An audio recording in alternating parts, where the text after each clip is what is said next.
अपनी शक्ति सामर्थ्य को भगवत सेवा में लगावें। पहली सेवा को कहेंगे तनुजा, दूसरी सेवा को कहेंगे वित्तजा, तब तीसरी सेवा है मानसी। और मानसी में निरंतर भगवान के ध्यान में भगवत सेवा, भगवत लीला का अनुभव करना, यही विशुद्ध क्रिया योग है। इसलिए क्रिया योग की 3 श्रेणी है। आरंभिक श्रेणी है शरीर से सेवा, उससे आगे की श्रेणी है शरीर से उपार्जित जो कुछ भी है उसके द्वारा सेवा। फिर तीसरी सेवा है मन से भगवान की सेवा। तन और धन के पवित्र हुए बिना मन पवित्र नहीं हो सकता। इसलिए श्री वल्लभाचार्य चरण ने कृष्ण सेवा सदा कार्या मानसी सा परामता चेतस्तत् प्रवणम सेवा तत्सिद्धि तनुवित्तजा। चित्त का सेव्य में विलीन हो जाना, ये मानसी सेवा की सिद्धावस्था है, क्योंकि चंचल चित्त से मानसी सेवा बन नहीं सकती है। तो हमारा मन इस योग्य कब होगा? जब हम अपने शरीर को और शरीर से उपार्जित संपत्ति को, दोनों को भगवान की सेवा में लगा देंगे, तो हमारा मन भी इतना पवित्र हो जाएगा कि हम क्रिया योग के उत्तमोत्तम अधिकारी बन जाएंगे।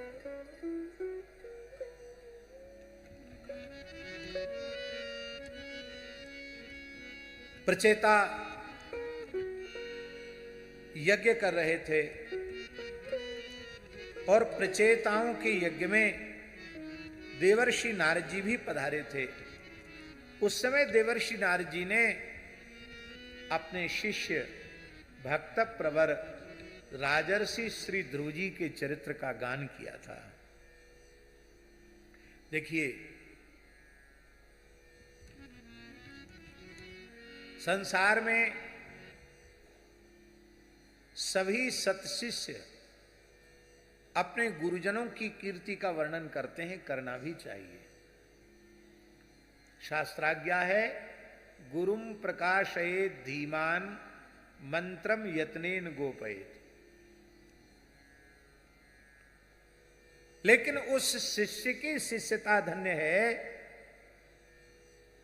जिसका चरित्र स्वयं उसके गुरुदेव गाने लग जाएं। सभी शिष्य गुरुजनों का चरित्र गाते हैं, पर वो कैसा शिष्य होगा जिसका चरित्र अत्यंत श्रद्धा पूर्वक उनके सद्गुरुदेव नारद जी गा रहे हैं, वो भी प्रचेताओं की यज्ञशाला में बैठ करके गा रहे हैं। और केवल ध्रुव जी का ही चरित्र नहीं गाया, धर्मराज युधिष्ठिर की सभा में बैठ करके प्रहलाद जी का चरित्र गाया, चंद्रहास जी का चरित्र भी नारद जी ने गाया है। धन्य है। तो भगवान ये सब कथाएं आप कृपा करके बताइए। श्री मैत्री जी ने समाधान किया है। ध्रुव के पुत्र उत्कल हुए। उड़ीसा को भी उत्कल कहते हैं। तो एक भाव स्वामी जी ये है कि राजर्षि ध्रुव के पुत्र जो उत्कल थे, उन्होंने ध्रुव जी के गृह त्याग कर देने के पश्चात, राज्य का त्याग करके ध्रुव जी जब उत्तराखंड में तपस्या के लिए आ गए। देखो, ध्रुव जी का चरित्र बड़ा अद्भुत है। इनका साधन आरंभ होता है श्री यमुना तट से, और इनके साधन की पूर्णता होती है श्री गंगा जी के तट पर। यमुना तट पर भगवान के मंगलमय स्वरूप का दर्शन करते हैं और गंगा तट से सदेह वैकुंठ गमन करते हैं। इसका मतलब है कि साधना के लिए, उपासना के लिए भारतवर्ष की अनंत नदियों में दो ही सबसे श्रेष्ठ हैं, श्री गंगा जी और श्री यमुना जी।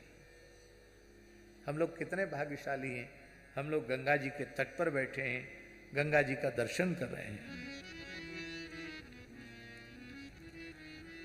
उत्कल जी ने अपने मन में विचार किया कि मेरे पूज्य पिताजी ने पहले भगवत साक्षात्कार प्राप्त किया, इसके बाद वो राजा बने, और मुझे तो अभी भगवत साक्षात्कार हुआ नहीं।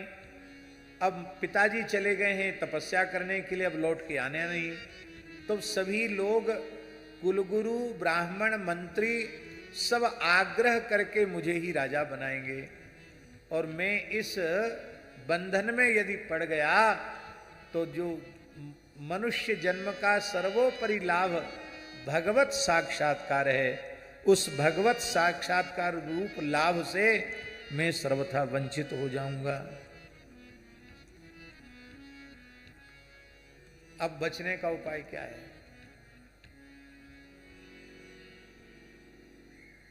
संस्कृत भाषा में रस्सी को गुण कहते हैं। बंधन का मूल ही गुण है।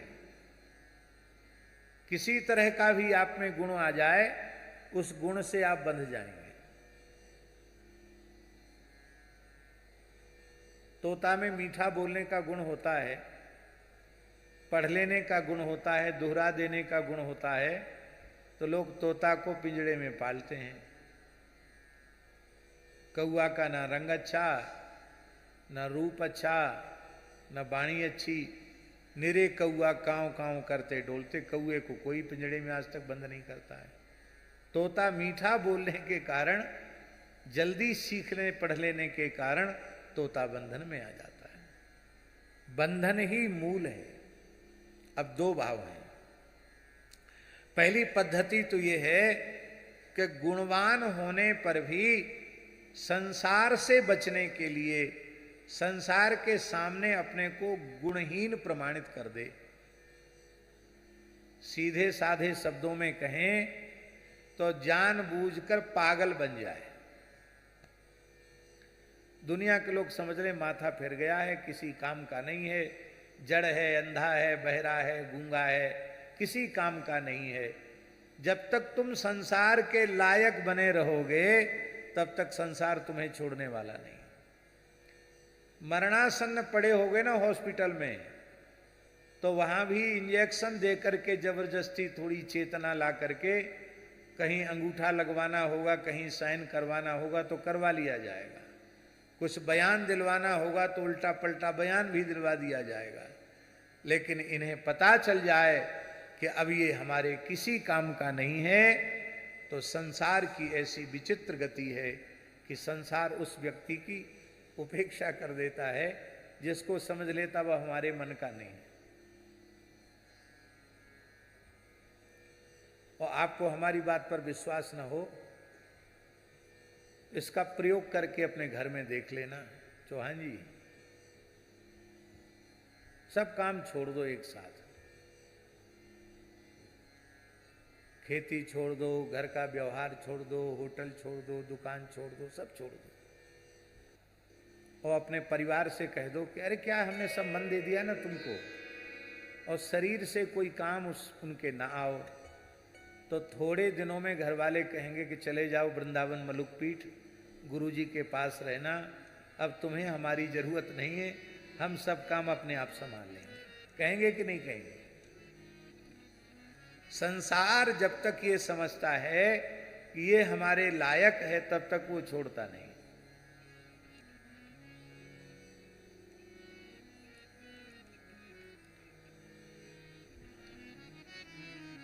बड़ी ऊंची बात है। संसार की दृष्टि में जो नालायक सिद्ध हो जाता है वो भगवान के दरबार के लायक बन जाता है,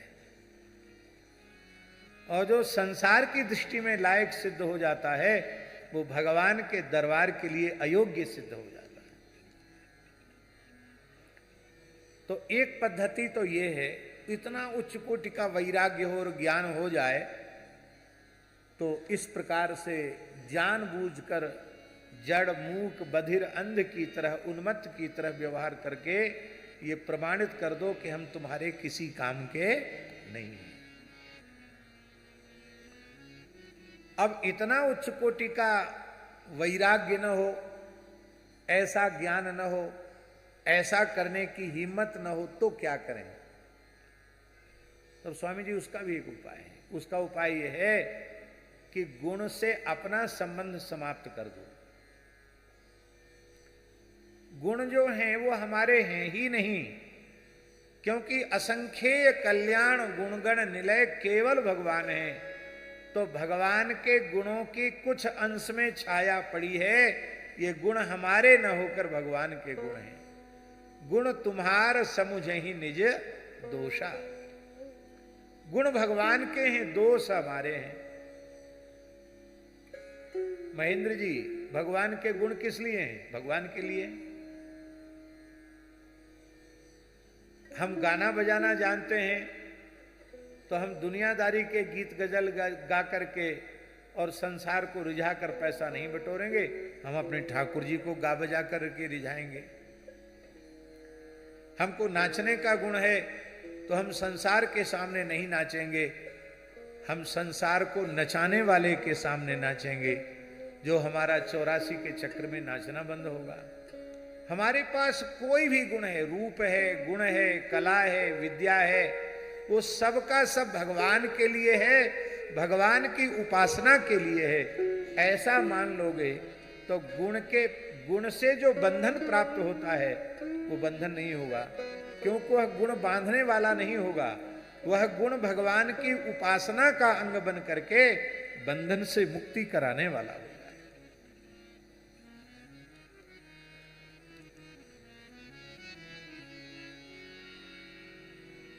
स्कंद पुराण में लिखा है, स्कंद पुराण में लिखा है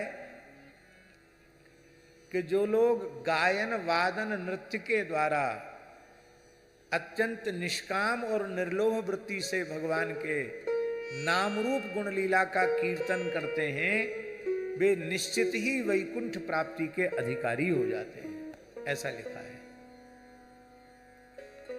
पर सरयूदास ये तभी होगा जब लोभ का त्याग करके ये किया जाएगा।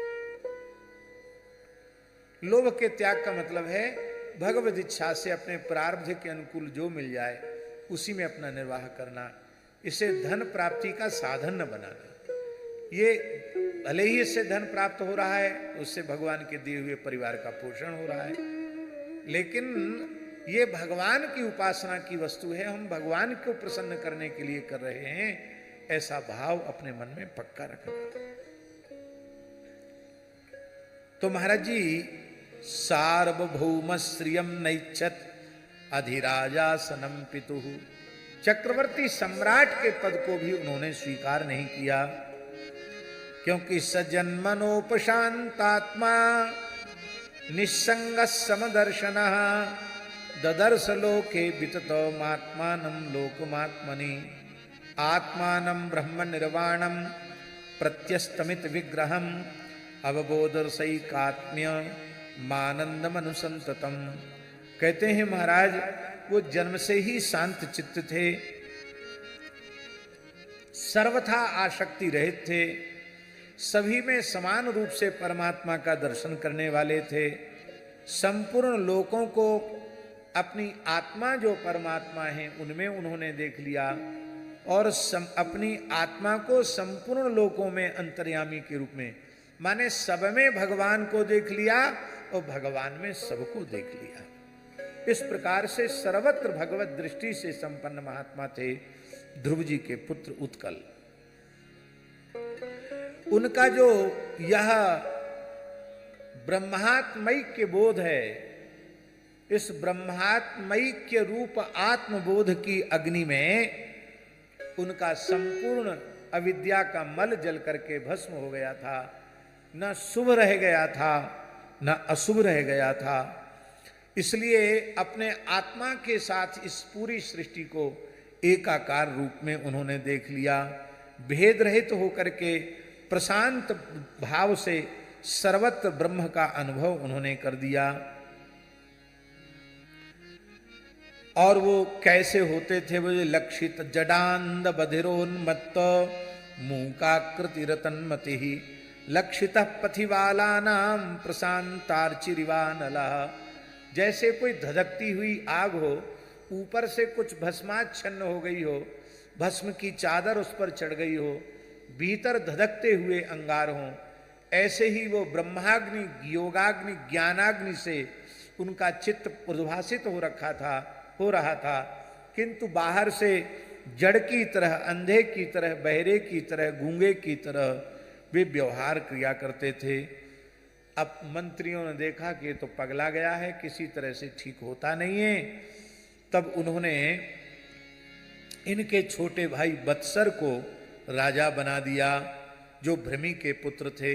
इस प्रकार से ध्रुव जी के ज्येष्ठ पुत्र राजा न बन करके उनकी छोटी रानी भृमि, उनके पुत्र गर्भ से उत्पन्न जो वत्सर हैं, वही चक्रवर्ती सम्राट के पद पर अभिषिक्त किए गए। और ये उत्कल जी सब कुछ त्याग कर बिठूर से, ब्रह्मावर्त से पैदल चलकर, जहाँ आजकल उड़ीसा भगवान जगन्नाथ का क्षेत्र है, वहाँ आपने विचरण किया, वहीं भगवान का आपने भजन किया। जंगल में आग लगी और जंगल जल गया, और आप आग लगी तो जंगल से कहीं गए नहीं, क्योंकि जंगल भी पार्थिव है और ये देह भी पार्थिव है।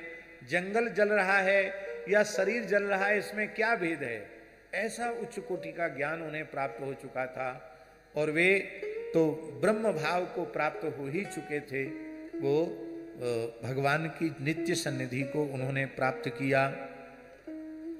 बोलो भक्त वत्सल भगवान की जय। ये ब्रह्मात्मैक्य क्या है? अपने अंतर्यामी आत्मा को सर्वत्र देख लेना, यही ब्रह्मात्मैक्य है। इस संबंध में संत श्री मलुकदास जी महाराज का एक बहुत सुंदर पद है, बहुत सुंदर पद है। हर पद को कहने के पहले हम इसकी बात स्पष्ट कर दें। यहां हम का अर्थ है व्यक्ति नहीं, यहां हम का अर्थ व्यक्ति नहीं है। हम का अर्थ है हमारा अंतर्यामी, और हमारे अंतर्यामी का अर्थ है साक्षात परब्रह्म परमात्मा श्री राम। माने हम श्री राम जी के हैं और हमारे राम जी के ही सब हैं। ये भाव, सब में राम जी को देख लेना और राम जी में सबको देख लेना। आत्मा कहो या अपने आराध्य राम जी कहो, दो चीज नहीं है, एक ही बात है। ऐसा ही अर्थ करोगे तो अर्थ बनेगा, नहीं तो अनर्थ हो जाएगा। और फिर इसका समाधान हो जाएगा कि भक्त भक्ति भगवंत गुरु चतुर नाम बपुए के कैसे होगा। केवल भक्तों को ही भगवान के रूप में नहीं देखना है, इसलिए भक्तमाल में दोनों दृष्टियां दे दी गई। भक्त के चिन्ह जिसमें दिखाई पड़े, तिलक दाम धरि कोय ताहि गुरु गोविंद जाने, षड दर्शनी अभाव सर्वथा घट करी माने। जिसके मस्तक पर तिलक देखा, वेशनिष्ठ राजा ने गले में तुलसी देखी, मुख में भगवान नाम देखा, ये गुरु हैं, साक्षात गोविंद हैं, इस रूप में अनुभव किया।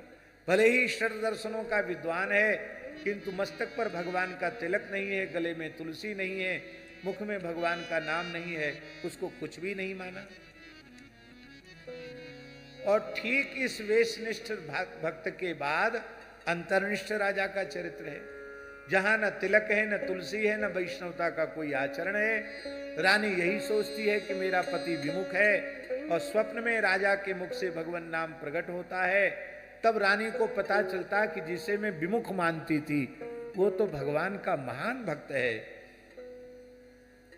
और जब रानी ने कहा कि आपके मुख से भगवान का नाम निकला, तो राजा ने कहा कि नाम ही तो हमारा प्राण था, जब नाम ही निकल गया तो रह क्या गया। दशरथ जी ने श्री राम वियोग में प्राण का विसर्जन किया, पर कलिकाल के इस अंतर्निष्ठ राजा ने राम वियोग में नहीं, नाम वियोग में अपने प्राणों का विसर्जन कर दिया। तो ये कहने की क्या आवश्यकता थी? श्री सीताराम, ये इसलिए कहा कि केवल चिन्ह वालों को ही भक्त मत मानो, उनको प्रकट भक्त मान लो।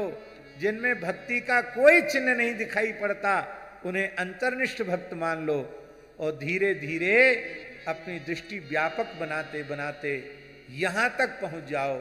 भक्त भक्ति भगवंत गुरु चतुर नाम बपु एक, इनके पद वंदन किए नाशे विघ्न अनेक। मूल बात है, व्यक्ति को देखोगे तो दोष दर्शन मिटेगा नहीं, भेद मिटेगा नहीं। अब व्यक्ति को नहीं देखोगे, भगवान को देखोगे अंतर्यामी रूप में, तो भेद रहेगा नहीं।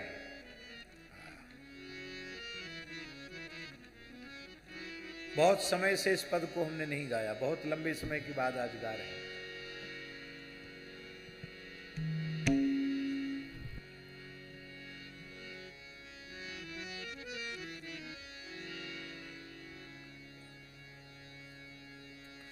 सब ही न के हम सवे हमारे, सब ही न के सब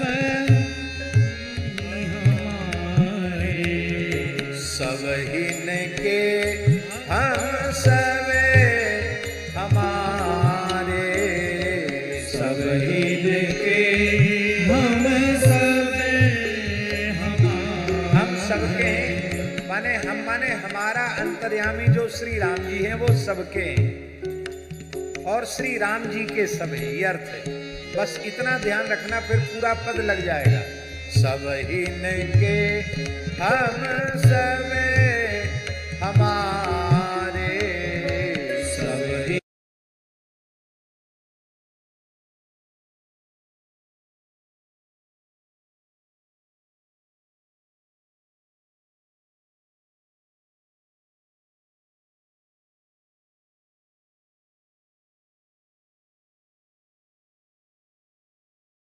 ही जंतु मोहे लगे प्यारे, सब ही न के हम सब हमारे, सब ही न के हम सब हमारे।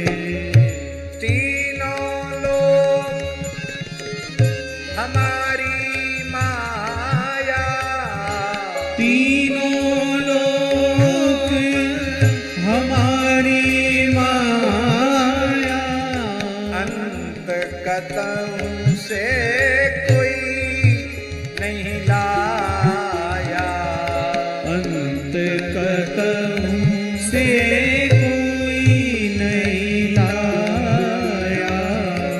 36 पवन हमारी जात, 36 पवन हमारी जात, हम ही दुर्गा हम ही दिन और हम ही रात, हम ही दिन और हम ही रात, हम ही तरबर कीट पतंगा, हम ही तरबर कीट पतंगा, हम ही दुर्गा हम ही गंगा, हम ही दुर्गा हम ही गंगा, हम ही मुल्ला हम ही काजी, हम ही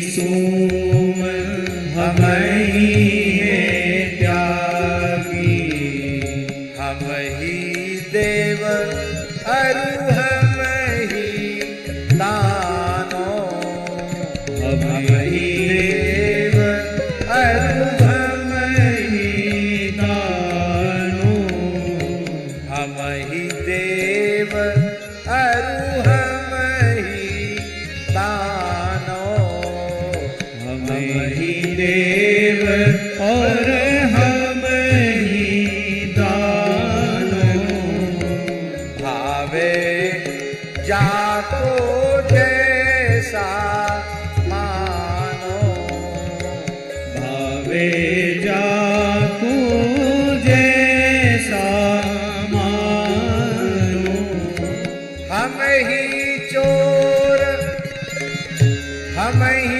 बटपार, हम ही चोर हम ही बटपार,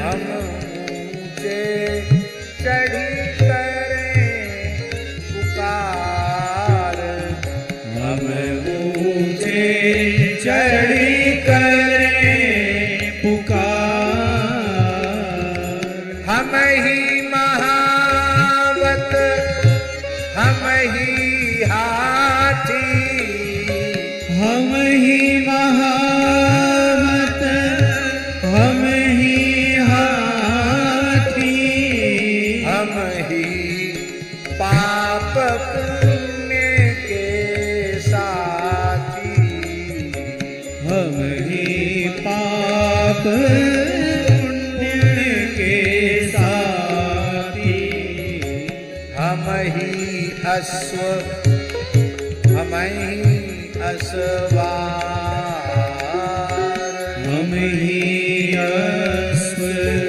हम ही असवार, हम ही दास हम ही सरदार, हम ही दास हम ही सरदार, हम ही सूरज हम ही चंदा, हम ही सूरज हम ही चंदा, हम ही भय नंद के नंदा, हम ही भय नंद के नंदा, हम ही दशरथ हम ही राम, हम ही दशरथ हम ही राम, हमरे क्रोध हमारे काम, हमरे क्रोध हमारे काम, हम ही रावण हम ही कंस, हम ही रावण हम ही कंस, हम ही मारा अपना वंश, हम ही मारा अपना वंश, हम ही जियावे हम ही तारे, हम ही जियावे हम ही मारे, हम ही जियावे हम ही मारे, हम ही जियावे हम ही मारे, हम ही बोरे हम ही तारे, हम ही बोरे हम ही तारे,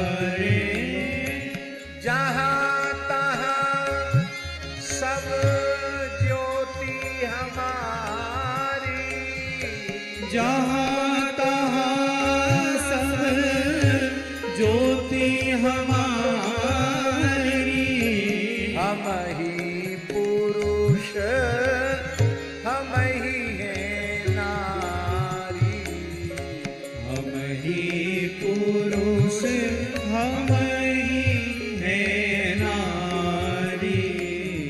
अब इसमें और सर्वम खलविदम ब्रह्म में जड़ चेतन जग जीव जग सकल राममय जान बंदों तिनके पद कमल सदा जोर जुगपन, इसमें ज्ञान कर रहा है। और जब ये लग गया तो भक्त भक्ति भगवंत गुरु चतुर नाम बपुए, किसमें कहां संदेह रह गया। ये तो आरंभिक बात है। भक्त भक्ति भगवंत गुरु, इनको चारों में प्रत्यक्ष परमात्मा का अनुभव करो। नामना भिन्ना इवा भांति तत्वतस्त्वेक एव ही, नाम से भिन्न है, तत्वतः एक हैं। पर यहां से आगे बढ़ते बढ़ते या तो सारे जगत को भक्त के रूप में देख लो या सारे जगत को भगवान के रूप में देख लो।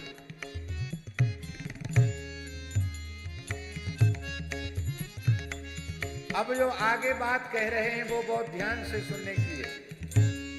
आगे विशेष बात कह रहे हैं। ये जो ब्रह्मात्मय की बोध है, ये अपने अंतर्यामी भगवान के साथ जो पूर्ण तादाद में है, भगवान से भिन्न कुछ नहीं, वासुदेवः सर्वम, सब कुछ भगवान है। ये अवस्था सर्वोच्च भक्ति की अवस्था है, सर्वोच्च ज्ञान की अवस्था है। यहां तक पहुंचने का उपाय क्या है, ये साधन का उपदेश कर रहे हैं।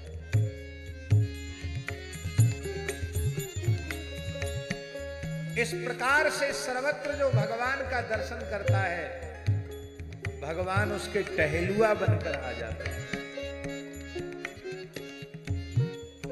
सेवक बन जाते भगवान। इस तरह से कोई भगवान से प्रेम करे तो सही। ऐसी विधि कोई लवलावे, ऐसी विधि कोई लवलावे, सो अविगत सो टहल करावे, सो अविगत सो टहल करावे। यहां तक पहुंचने का साधन क्या है?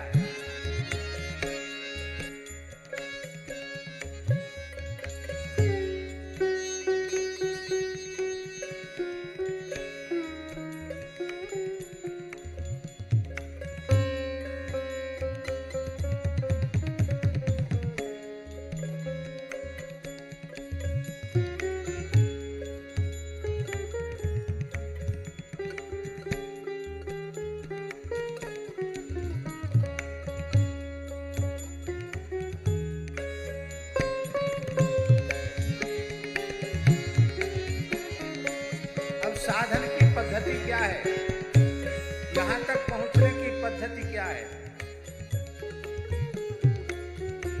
सहे कुशब्द और सुमिरे नाम, सहे कुशब्द और सुमिरे नाम, सब जग देखे एक ही भाव, सब जग देखे एक भाव।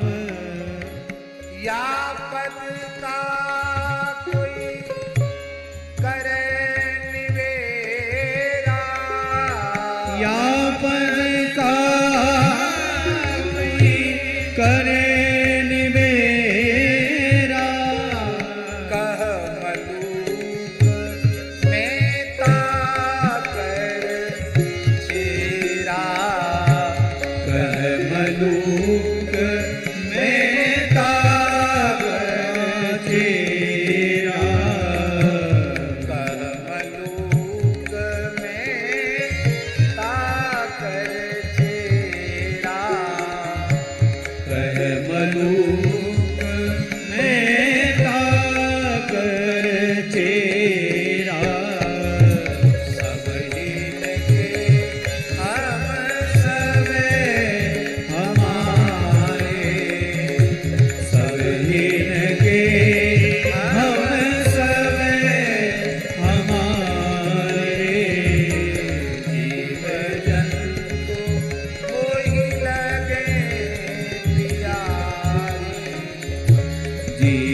जंतु मोहि लगे प्यारे।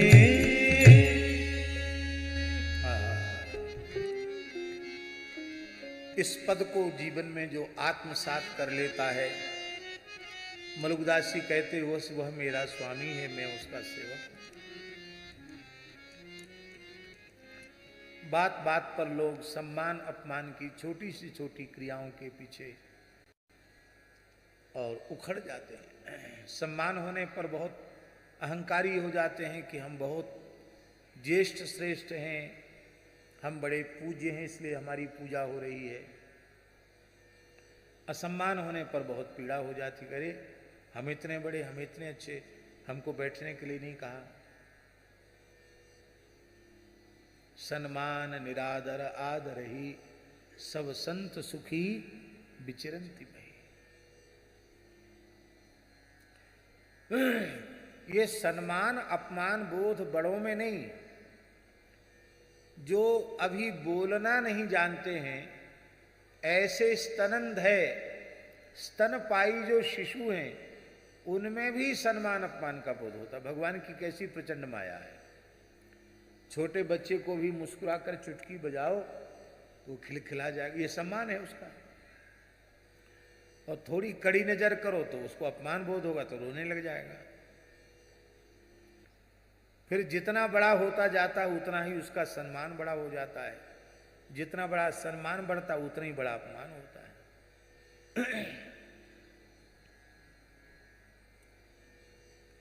एक छोटी सी बात कह दें। एक संत माता जी थी, उनका नाम था गार्गी बाई। बहुत अच्छी संत थी। परमहंस जी की गुरु बहन। बरसाने में रह करके उन्होंने अंतिम श्वास तक भजन किया, बरसाना की रज प्राप्त की। उसने महाराज जी से कहा, भक्तमाली जी से, कि महाराज जी मेरे पास 1500 रुपए हैं, मैं भागवत सुनना चाहती हूँ। महाराज जी बोले 1500 रुपये बहुत हैं, भागवत में कोई खर्च होता नहीं है, भंडारे के लिए रखना 1500 रुपये। बोले ठीक है। तो महाराज जी की कथा वहां हुई। ऐसी पेड़ के नीचे एक चौतरी पर फूस का छप्पर डाल के छोटा सा एक तखत बिछा दिया। महाराज जी कथा कहने, 2 समय कथा होती थी, हम भी गए थे कथा में। और वो जिस पीपा में 1500 रुपये रखा था, वो 1500 रुपये भी एक चोर ले गया। तो वो बेचारी बाई रो रही थी कि बताओ 1500 न किसी साधु को दिए और न भंडारा हो पाया, कथा के दूसरे दिन ही चोरी हो गई। महाराज जी हंसकर बोले, चोरी मत कहो बाई, गार्गी बाई, चोरी मत कहो, कृष्ण लीला हो गई। क्या बोले? कृष्ण लीला हो गई। और बोले देखो, व्यक्ति का आश्रय और धन का आश्रय जब तक रहेगा तब तक भगवान का आश्रय कमजोर पड़ जाएगा। तो 1500 रुपये का जो आश्रय था वो राम जी ने कृपा करके मिटा दिया।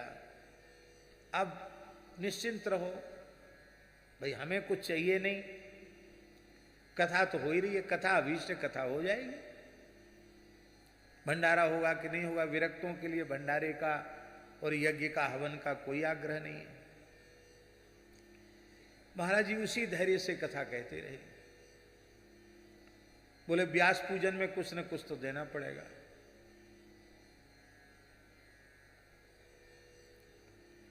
तो 4 आना 8 आना तो महाराज जी को चढ़ाती थी।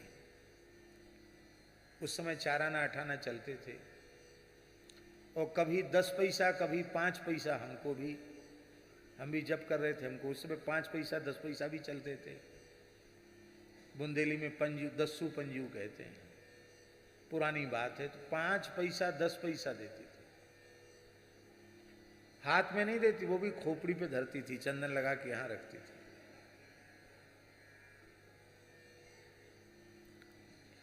तो किसी विशिष्ट महापुरुष ने कहा कि पूज्य श्री भक्तमाली जी भारतवर्ष के इतने बड़े संत हैं, थोड़ा ही कह देते, भले ही बाई सुन लेती कथा, तो बरसाने में उत्तम से उत्तम व्यवस्था हो जाती, पंडाल बन जाता, माइक लग जाता।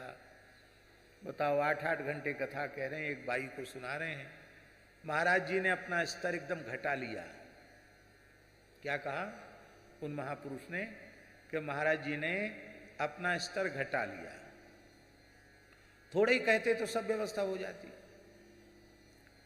तो ये बात महाराज जी के कान तक पहुंची।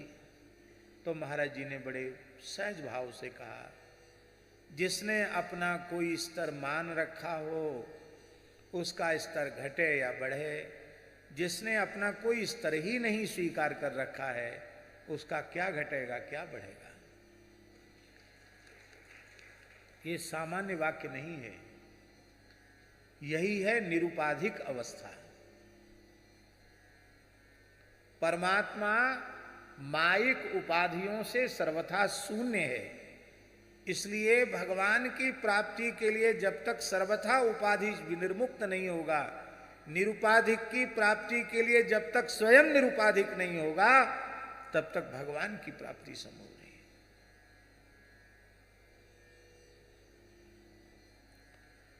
अब जिसने अपना कोई स्तर मान रखा है, उसके स्तर का बढ़ेगा तो उसको सम्मान का अनुभव होगा, घटेगा तो उसको अपमान का अनुभव होगा। और जिसने स्तर को ही सिरे से नकार दिया है तो न उसका सम्मान हो सकता न उसका अपमान हो सकता।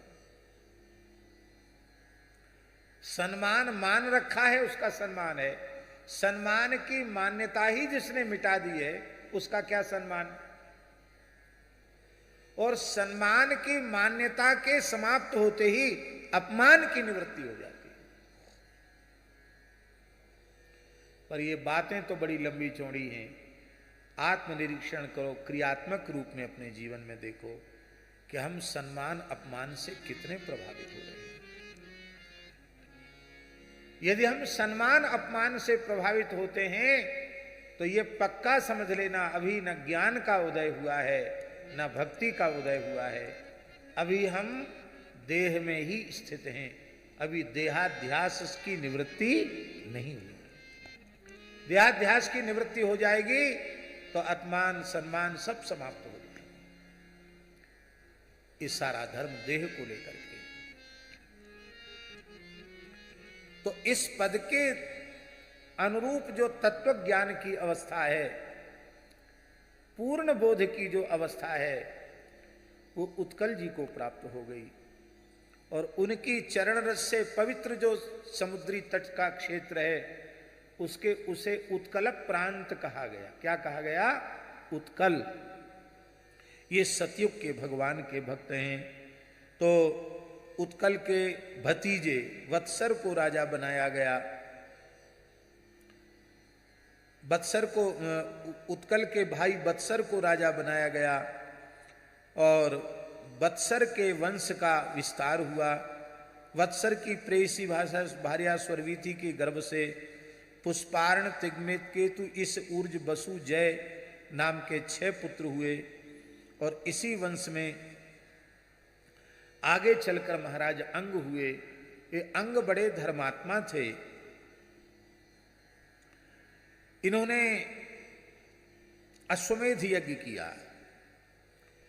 उस अश्वमेध यज्ञ में आवाहन करने पर भी देवता नहीं आए।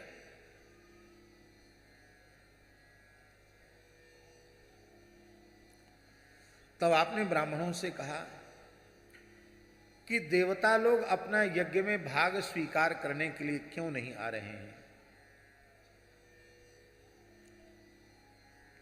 ब्राह्मणों ने कहा, न तो यज्ञ में किसी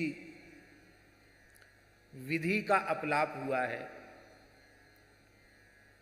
द्रव्य, काल और मंत्र इन सबकी शुद्धि से युक्त होकर के, देश, काल, पात्र, मंत्र आदि सबकी शुद्धि से युक्त होकर अत्यंत श्रद्धा पूर्वक हम यज्ञ कर रहे हैं। किंतु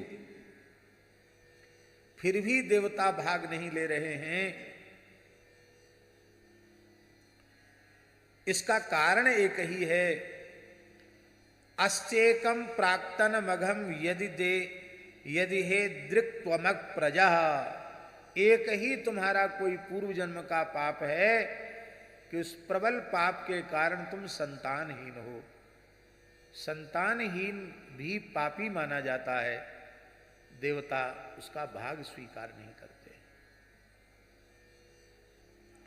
इसलिए पहले पुत्र की प्राप्ति का यत्न करो।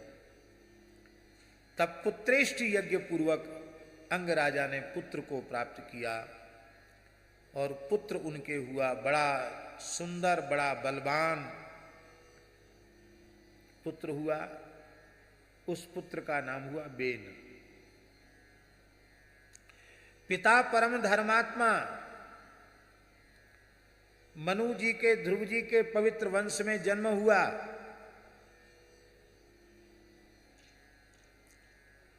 इसके बाद भी बेन दुष्ट हो गया। उसका कारण क्या था? उसका कारण यही था कि बेन की जो माता थी सुनीता, उनका जन्म मृत्यु के कुल में हुआ था। यातना, मृत्यु, निरय, ये सब अधर्म के वंश में है।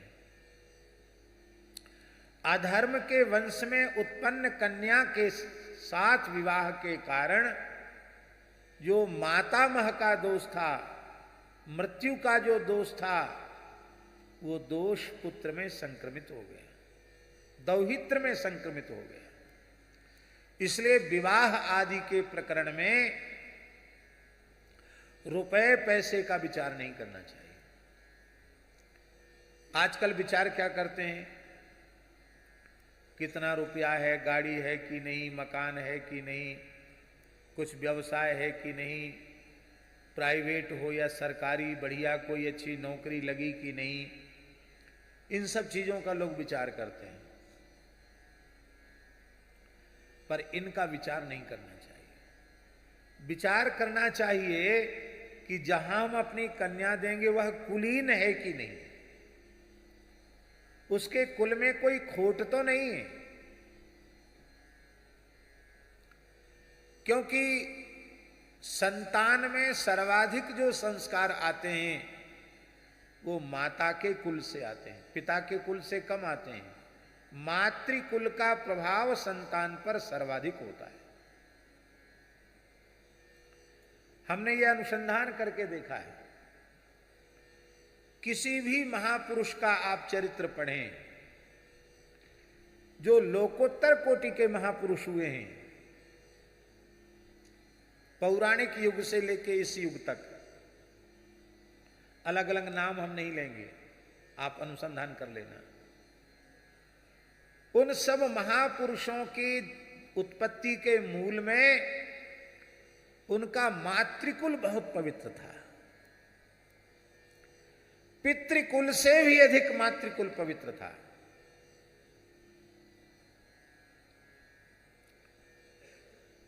मैंने स्वयं, दास ने स्वयं परम श्रद्धेय स्वामी श्री अखंडानंद सरस्वती जी के मुखारविंद से सुना कि मेरे कुल में पांडित्य तो था, वैदुष्यता तो था, पर हमारे पिता, पितामह, प्रपितामह सब स्मार्त परंपरा के थे, वैष्णवता नहीं थी। पर मेरी माताजी श्री वैष्णव थी। आलवंदार स्तोत्र का पाठ किए बिना जल नहीं पीती थी, नित्य भगवत चरणामृत लेती थी, रामचरितमानस का 1 मास पारायण नित्य करती थी। तो उन्होंने कहा कि मुझ में जो भक्ति के संस्कार आए वो मेरी माता के कुल से, मेरी माता का कुल परम वैष्णव था। ये बात मैंने पढ़ी नहीं, स्वयं श्री अखंडानंद जी महाराज के मुखारविंद से सुनी। एक उदाहरण हमने दिया। दूसरा उदाहरण हमने पूज्य सदगुरुदेव श्री भक्तमाली जी का उदाहरण। महाराज जी कहते थे कि हमारे कुल परिवार में सब पवित्रात्मा थे, ब्राह्मण थे, कान्यकुब्ज ब्राह्मण थे, सब संध्योपासन, गायत्री की उपासना करने वाले थे, लेकिन जैसी वैष्णवता होनी चाहिए वो सब नहीं था। सब भस्म के त्रिपुंड धारण और रुद्राक्ष माला धारण करते थे। वैष्णवता का कोई दूर दूर तक लेना देना नहीं था। पर मेरे जो नाना जी थे वो बड़ी छावनी के संस्थापक बाबा श्री रघुनाथ दास जी महाराज के शिष्य थे, और मेरी माता का पूरा कुल अयोध्या से दीक्षित था। और उनमें दो भाई थे हमारे नाना जी। एक तो बचपन से ही विरक्त संत हो गए थे, और दूसरे जो थे वो गृहस्थ थे, पर गृहस्थ में रहकर भी संत ही थे। अहरनिश नाम जप करते थे मेरे नाना जी। तो कहते थे जब लंगोटी लगाना नहीं सीखे थे तभी वहां वैष्णवता के संस्कार हमको मिल गए। तो माताजी महाराज जी के मुख से सुनी हुई बात है कि मेरी माताजी के कारण हमारे में यत् किंचित भक्ति की छाया पड़ गई। ये दो महापुरुषों का तो हम प्रत्यक्ष उदाहरण निवेदन कर रहे हैं। इसलिए विवाह के प्रकरण में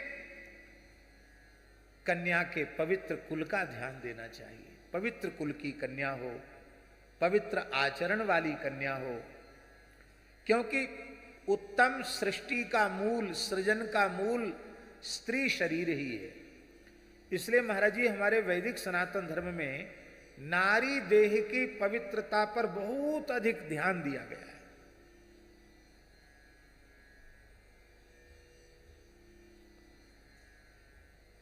स्कंद पुराण में एक जगह ऐसी विचित्र बात लिखी है कि आपको सुनकर आश्चर्य होगा। गायों की पूंछ पवित्र होती है। गावो वही पृष्ठतः मेध्या, पृष्ठभाग की ओर से गाय बहुत अधिक पवित्र मानी जाती है। इसलिए हम लोग श्रीरंगम दर्शन करने गए थे। गाय पीठ करके ठाकुर जी की तरफ खड़ी होती है। भगवान रंगनाथ गाय के पृष्ठभाग का दर्शन करते हैं। गाय केवल पातिव्रत धर्म का पालन करे, उसी से वह अपने मातृकुल को भी पवित्र कर देगी और अपने जिस कुल में बहू बन करके गई है उस कुल को भी पवित्र कर देगी। पुत्री पवित्र किए कुल दो। लोग लड़की का विचार नहीं करते, कितना पैसा मिलेगा, कितना धन मिलेगा, और न लड़की वाले लड़के का विचार करते हैं कि खान पान पवित्र है कि नहीं, आचरण व्यवहार पवित्र है कि नहीं। ये सब कुछ नहीं, रुपया पैसा देखते हैं। और अब तो विकास हो गया ना देश का। विकास तो अभी नहीं हुआ पूरा, अभी विकास की ओर अग्रसर है। विकसित राष्ट्र का दर्जा भी भारत को नहीं मिला है, लेकिन विकासोन्मुखी राष्ट्र में इतना विकास तो हो गया है, अब विवाह में माता पिता से पूछने की भी आवश्यकता नहीं रहेगी। ये विकास है।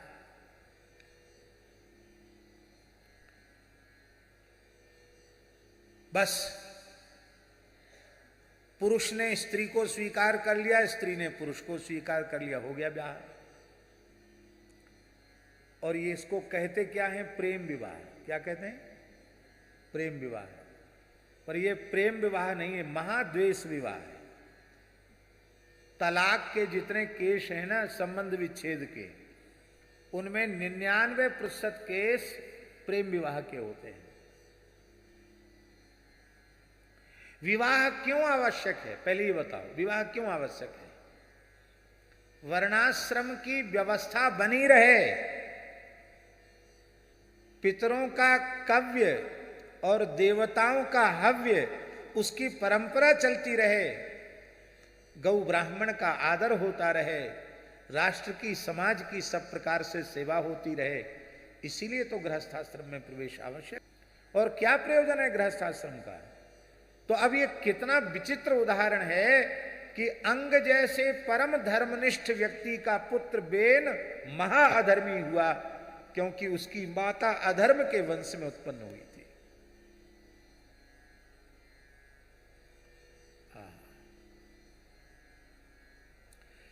मातृकुल की पवित्रता कैसी होती है? क्या करें, समय नहीं है, फिर भी एक बात कह देते हैं। वशिष्ठ जी ने देखा कि हमारे वंश का नाश हो गया है, तो जिस व्यक्ति का वंश नष्ट हो गया मैं जीवित रहकर क्या करूंगा, ऐसे आत्महत्या करने में तो दोष लगेगा, हिमालय में जाके गंगा जी में प्रवेश कर जाऊंगा। निश्चय कर लिया वशिष्ठ जी ने, हिमालय में जाकर गल जाऊंगा, गंगा जी में प्रवेश कर जाऊंगा। इसको महाप्रस्थान कहते हैं। और सब ओर से विरक्त होकर के वशिष्ठ जी जा रहे थे हिमालय में अपने देह को गलाने के लिए। तब तक उन्हें सस्वर वेद पाठ की ध्वनि सुनाई पड़ी। उनको आश्चर्य हुआ, इतना विशुद्ध वेद मंत्र का सस्वर गान कौन कर रहा है। चारों ओर देखा, कोई पुरुष दिखाई नहीं पड़ता, इतना सुंदर वेद पाठ कहां से हो रहा है। तब अत्यंत पीछे मुड़कर देखा तो एक अवगुंठनवती, एक तपस्विनी आ रही है। उसी तपस्विनी के देह से वेदत ध्वनि प्रकट हो रही है। वशिष्ठ जी ने कहा, महाभागे आप कौन हैं? आप बहुत पवित्र आचार वाली हैं, जो आपके शरीर से वेद की ऋचाएं प्रकट हो रही हैं। उसने कहा, भगवान आप मुझे पहचान नहीं पा रहे हैं, मैं आपकी पुत्र वधू हूं। आपके पुत्र महात्मा शक्ति का अंश मेरे गर्भ में विद्यमान है। आपके पुत्र को तो निशाचर खा गया, किंतु आपके पुत्र का अंश मेरे गर्भ में विद्यमान है, इसलिए मैं पतिव्रता होती हुई भी सती नहीं हुई, क्योंकि गर्भिणी को सती होना वर्जित है। तो आपका जो पौत्र है ना, वो गर्भ में वेद पाठ कर रहा है। यह सुनते ही वशिष्ठ जी के नेत्रों से प्रेम के आंसू छलक आए और उन्होंने अपने देह त्याग का विचार छोड़ दिया और वे लौटकर अपने आश्रम में आ गए। वशिष्ठ जी अपने आश्रम में आ गए। वहीं महर्षि पराशर का जन्म हुआ, जो भगवान वेदव्यास के पिता हुए।